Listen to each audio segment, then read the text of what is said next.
Hi, I want to speak to you today about why dating can feel so hard and the strategies you can take to overcome the things you can be empowered around to make dating feel a little bit easier so you can date more successfully. And what I mean by successful dating is that dating is truly just an assessment process. When we're dating in a way that's very wise and healthy and grounded for us, we understand that we are just taking in information to understand if someone's values, character, vision is aligned with what we need and desire for our long-term partnership. And while there are many things about dating that are very difficult and challenging and frustrating that are completely outside of our control, like people who are time wasters, people who give mixed messages, rejection, a lack of messages on apps, or ghosting that can happen as well. And all of these things are incredibly disappointing, discouraging, frustrating, painful. And there are absolutely those things that are outside of our control that will always feel vulnerable and challenging and painful and hard about dating. And yet, there are absolutely strategies you can be empowered around in your own life to make dating feel more comfortable, less stressful, less demanding. So you're not on this emotional roller coaster when you're putting yourself out there, which is vulnerable, which takes a lot of guts to keep staying in that dating process so you can find your right partnership as you move through this dating process successfully with more ease. And there are 4 strategies you can implement in your life that will help you date in a way that's more comfortable. The first one is to address if you have a non-secure attachment style. A non-secure attachment style fundamentally is going to make dating feel incredibly more challenging. And attachment theory is all about how we form, develop, and maintain close relationships. Ideally, if we have good enough experiences growing up with our family, with our friends, with our peers, teachers, coaches, all of that, and also in adulthood, if we have good enough experiences where we realize people overall can be trustworthy, reliable, consistent, see our worth and be kind to us and respectful, then we're going to develop what we call a secure attachment style. That's the goal attachment style. This is where we know inherently that we have worth and value. We don't second guess that we're lovable or worthy of love, of partnership, of good things in life. We know we deserve that because we're alive. We know that we have inherent worth and value. We don't question that when we're securely attached. We also know because we're inherently lovable, worthy, valuable, we have the right to our boundaries, our limits, our non-negotiable needs, our values. We're not going to compromise or second guess or, deny the fact that we have needs and values and limits in a relationship because we know that we have a lot to offer. And so someone must come into this relationship and treat us with respect. And that's the goal, and if we have good enough experiences. And yet many people, about 50% of people, have a non-secure attachment style. A non-secure attachment style is going to get in the way of dating successfully and dating with more ease because it's going to impact the way you see yourself, the way you see other people, and it's going to influence behaviors when you're dating that are unproductive or self-sabotaging. For example, if you have an anxious attachment style, you are fundamentally terrified of abandonment, of rejection. You have a fear that you're less worthy. People with an anxious attachment style tend to think that anyone that likes them would be the last person who would ever like them. They might even feel guilty if someone likes them and they don't like them, and maybe even, date this person because they feel like beggars can't be choosers.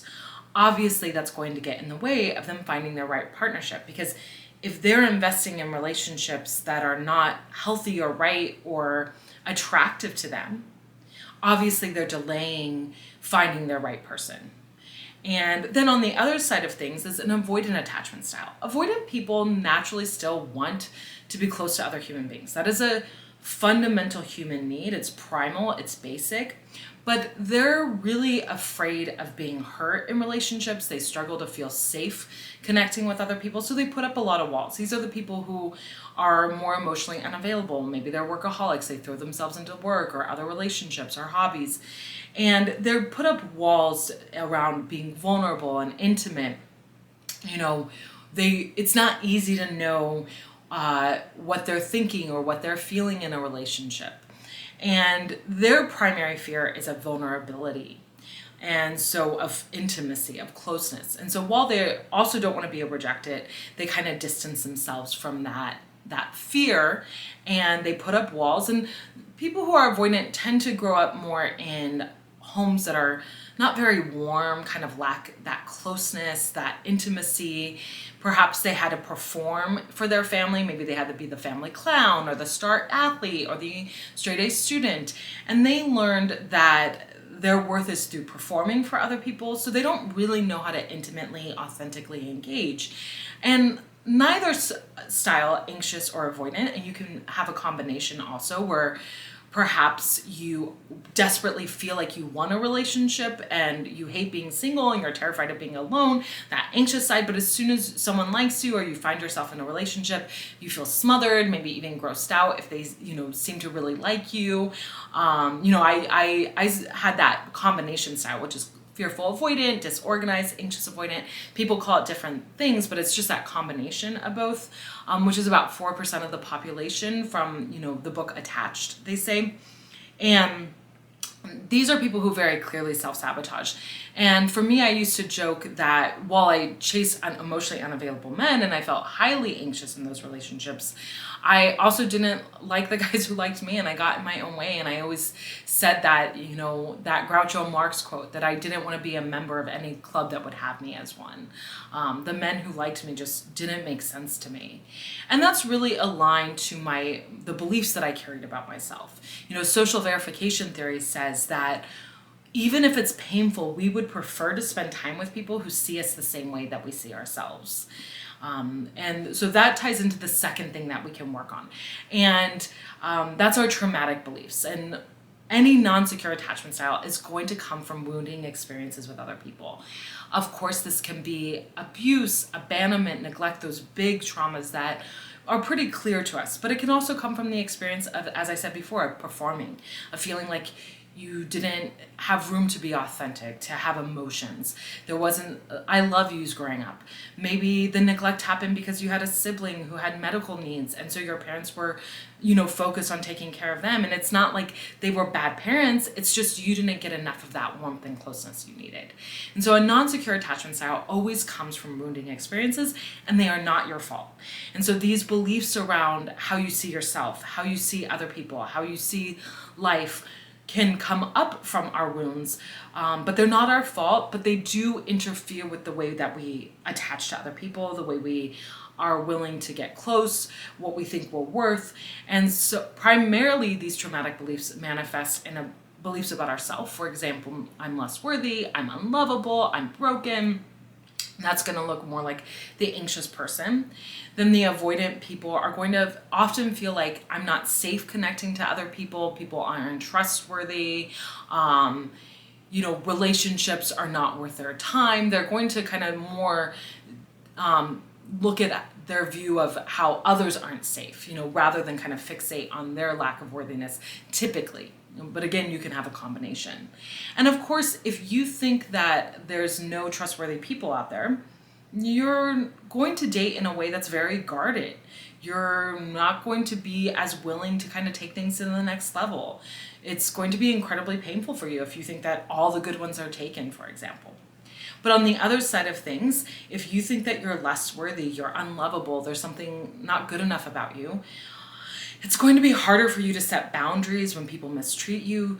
Oftentimes people who don't feel good enough, they question even their basic right to be treated with respect by another person. Oh, well, when I don't want them to call me names, or if I want them to respect my time, maybe I'm just asking for too much. It's like, absolutely not. You have inherent worth and value, and you have a right to needs and limits and boundaries and respect. But of course, our wounds impact our sense of, our rights to respect. how trustworthy other people are. And also, a traumatic belief can be that safe relationships, healthy people are boring. There's this idea that unless you're kind of living in this dramatic intensity, it's like on and off, hot and cold, that it's kind of going to be boring to attach to someone. And that comes from trauma, because while it doesn't make sense logically, trauma never does, in our gut, we don't feel like safety is familiar or comfortable, so then safety becomes unsafe. That becomes boring. That becomes undesirable. And so we need to work on those beliefs to date in a way that's, more aligned, like to know that I have the right to boundaries, to understand that I'm just looking for one person. So not everyone needs to be safe and trustworthy, but there is one person I can find that would be right for me, that is safe and trustworthy. And a couple ways we can work on our traumatic beliefs and our attachment style are, we can do trauma therapy with eye movement desensitization and reprocessing. So EMDR is highly effective at kind of changing our beliefs about not feeling good enough or not trusting other people or safe relationships are boring. We can change those beliefs with EMDR. And yoga's proven to be more effective than talk therapy at healing trauma. So maybe you can start to develop a yoga practice. That can be very helpful. And also kind of challenging that confirmation bias. That's a psychological phenomenon where as human beings, we look for proof of what we already believe. So if I think other people are untrustworthy, I'm going to fixate on all the times that someone lied to me or scammed me or I felt used by them, but kind of ignore the times where people showed up and they were reliable, they were consistent, they were safe. And so we need to start kind of challenging our confirmation bias and looking for proof of the opposite. Like, where are people showing me that they're trustworthy? Maybe I have a friend that's always kind of been there for me. Like, that's a sign that people can be trustworthy. Or maybe I have a friend who's married and they seem to be very trustworthy to each other. Like, I never hear them keeping secrets from each other or lying to each other. And so maybe that can challenge my confirmation bias. And those are little ways that we can start looking outside of ourselves, but also name entertainment. If you believe that safe relationships are boring, then, be aware of that. And when you start dating someone and you don't feel those butterflies, but you find them attractive, you find them interesting, you're liking hanging out with them, but, it's just not that like intense feeling that you're used to, that roller coaster, keep going, because name entertainment. That you think safe relationships are boring, but there's nothing bad or wrong about this person. Like, you're liking them. It just doesn't feel completely like hot or intense or passionate. Just keep going. Name entertainment. Know what those beliefs are that can get in your way, that can make you self-sabotage, on your path to finding your right person, and just kind of work around that. Be mindful of working around that and challenging that and finding new ways of behaving. Another, strategy to make dating feel a little bit more comfortable and easier is going to be to work on a scarcity mindset. So of course, this can be related to our traumas, our traumatic beliefs, but a scarcity mindset is this idea of, there's no one who will love me. I'm going to be single forever. There's no safe people out there. Where you think that it's kind of a hopeless search. If you think it's hopeless dating, it's going to be pretty hard for you to keep staying in that process and not kind of getting stuck in catastrophizing like, oh, I'm going to be forever alone and my life is going to be worthless and I'm going to, die with my cats, like, like that kind of stuff. If you don't challenge that limited mindset. And so really working on that scarcity mindset, looking at how you're just looking for one person, then there is an abundance of human beings on this planet. There's a lid for every pot. I deeply believe that. And so kind of starting to think about how things are more abundant than you normally thought. Like, that's that confirmation bias that you're challenging. But also, one strategy to start, practicing as if you don't have a scarcity mindset, especially if you have anxious tendencies, is to work on setting boundaries even when it feels uncomfortable. For example, as soon as someone's not meeting your non-negotiable needs, these are 3 to 6 things that you need to be satisfied in a relationship, and people who are anxiously attached really second guess that. Like, I spent years second guessing my core desire to get married. I really wanted to get married. I wanted to have that adventure of intimacy through marriage, but I would second guess that because I tended to partner with emotionally unavailable men who didn't even want to label a relationship. So I second guessed that for a long time. But, things changed in my dating life when I finally claimed, no, that's going to be really important to me. And as soon as I went on a date with someone who definitely didn't seem to value commitment in that way, I had to move on because I had to believe that there was at least one person that would be right for me. That's challenging that scarcity mindset. And so it's going to be honoring your non-negotiable needs, setting boundaries. If someone disrespects you, if you have like a deep, some people with avoidant attachment are pretty picky and they get the ick easily. But if you tend to second guess your needs and you just feel like really off around someone, respect that, honor it. As I said, dating is an assessment process. As soon as you know it's not aligned, it's super important to move on. Otherwise, you're going to feel like you're wasting so much time, so much emotion, so much energy in relationships that aren't right for you. But that is one thing you can absolutely be empowered around, is letting go of things as soon as you know that they're not aligned. And then that's also going to help you not feel as emotional when it ends, because you're not investing 3 years, it's more like 3 weeks perhaps, or 3 months. And like you kind of build that muscle over time. So knowing your non-negotiable needs, setting limits. If you need resources on boundary setting, check out the description box. But then finally, one thing that you can do to make dating easier that's really not related to trauma, the top 3 are, we all have wounds though in our relationships. That includes bullying, moving a lot where we felt like we never got to connect with people. And I just want to name that, like Deb Dana is a polyvagal expert, and that's, kind of the idea around how our nervous system, heals from getting stuck in fight, flight, freeze, which can be a chronic experience if you have a lot of trauma. And she says that trauma replaces patterns of connection with patterns of protection. So we're designed to connect as human beings. That's secure attachment. We're designed to have relationships, to want to be close to other human beings, to have that richness in our lives. It's really important for our mental and our physical health. There's a lot of research around that. But when we have enough wounding, we become non-securely attached. We have ideas that we can't trust people, or we're not worthy, or we can't trust ourselves. And that's going to make us interact with people when we're dating in a way that's more fixated on protection. Like, I'm so afraid of being alone, so I'm going to cling to people even when they're unhealthy for me. Or I'm going to put up walls, rather than really that goal of connecting with people so you can find your right person with ease. But this last one isn't really about trauma. It's kind of more about our culture, our consumer culture, which is this idea of kind of always thinking that I'll be happy when. So our culture trains us to kind of always be on that hedonic treadmill where we feel like the next thing is going to make us happy. When I get that body, when I get that job, when I have that relationship. And so if you're on that path where you think I can be happy when I find my person, and you're kind of putting your life on hold, then that's going to be really hard for you to attract that person that's right for you.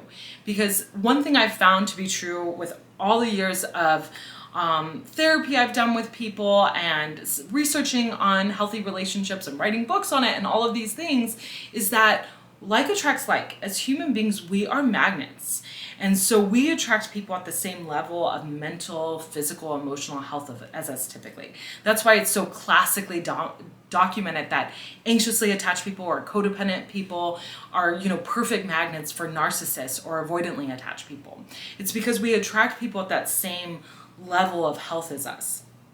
And so to attract someone that's, healthier for you, that you can have that dream life partnership that you like really desire, it's going to be important for you to embody what you desire. So if you want someone who's successful financially, then, maybe you do want to, raise children and that's more important to you, but think about ways that you can start to embody success now. Maybe that means, completing projects that you have just kind of been sitting around, like art projects or, a passion project. Thinking about how you can embody success more if that's really important to you. Or if you really value someone who's fit, then, embodying that more for you. Because, the person that you're going to attract when you're waiting for your life to begin until you meet someone is going to be someone who's doing the same. And that's probably not as attractive to you. And so it's really important for you to start embodying the person you'd like to date. That my whole dating life changed. I had like 15 years of toxic relationships rooted in a non-secure attachment style and codependency. And everything changed when I decided I was going to be the person I wanted to date. I was going to be honest. I was going to be consistent, reliable, take care of my emotions better, take care of my body better. And it really then kind of fueled my confidence as I did that. And I was able to set boundaries better and walk away from, situations as soon as I realized it wasn't going to meet my non-negotiable needs without all that second guessing and analyzing and personalizing. And that led me, once I started to date in that way, I found my dream partner, my husband, in less than a year. And it was a very amazing experience to shift from dating unsuccessfully because I was feeling not good enough and I was looking for someone to validate me, to realizing I could already live with wholeness. I could already be happy and be a person I respect. And then, that could have invite that right partnership for me. And so, I hope that these tips are useful for you. I'm super curious which strategy of these 4 resonates with you the most. If you have questions, if you have comments, in the videos that will continue, I'll be continuing to talk about how you can heal trauma attachment styles. Anxious attachment is like codependency. So there's some resources on that you'll find already. And I just wish you so much love and peace as you go on this dating journey. I know how painful it is. It is so difficult. I spent 10 years on and off on the apps even, but I did eventually find my partner on, an app on Hinge. And so it is possible because you're just looking for one person. And you are so amazing, and I can't wait for you to see how amazing you are and how there really is a safe, awesome person out there for you. Sending so much love until we connect again. Excited to see your comments, and see you next time. Bye.